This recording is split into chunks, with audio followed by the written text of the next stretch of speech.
Bali tidak sepi, yang ramai justru upaya menjatuhkan. Pariwisata tak pernah bekerja sesederhana hitungan kepala.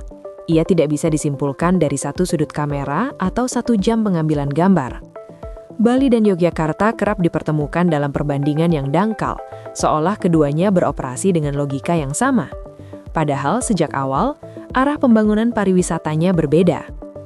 Yogyakarta tumbuh sebagai destinasi wisata domestik. Modelnya murah, singkat, dan massal. Keramaian menjadi indikator utama. Bus pariwisata datang dan pergi. Rombongan pelajar memenuhi trotoar, dan denyut ekonomi tampak dari kepadatan ruang publik. Dalam struktur seperti ini, ramai berarti hidup, lengang berarti masalah. Ukurannya kasat mata.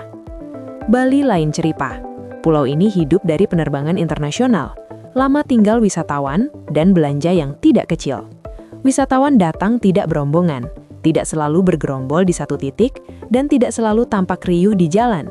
Mereka tersebar di hotel, villa, restoran, pusat kebugaran hingga destinasi alternatif. Ukuran hidup matinya bukan parkiran penuh atau antrian kaki lima, melainkan okupansi hotel, pergerakan bandara, lama tinggal, dan arus devisa. Menilai Bali dengan ukuran Yogyakarta sama saja dengan menilai laut dari riak kolam.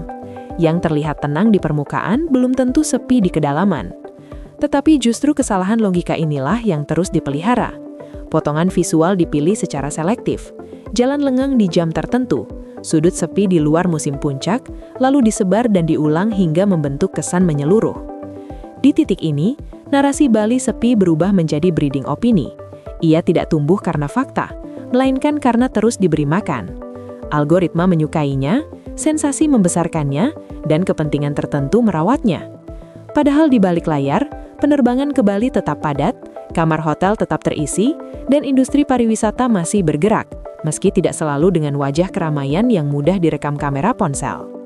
Yang kerap luput dibicarakan adalah nilai ekonomi. Satu wisatawan mancanegara di Bali menggerakkan rantai panjang, hotel dan villa, restoran, transportasi, pajak daerah, hingga tenaga kerja lokal. Dampaknya tidak selalu tampak di trotoar, tetapi terasa di neraca ekonomi.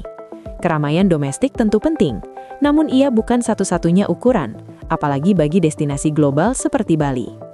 Karena itu narasi Bali sepi bukan sekadar salah baca, ia berbahaya. Ia menggerus kepercayaan, menekan psikologi pelaku wisata, dan menyebarkan kesan palsu ke pasar yang jauh lebih luas dari layar ponsel.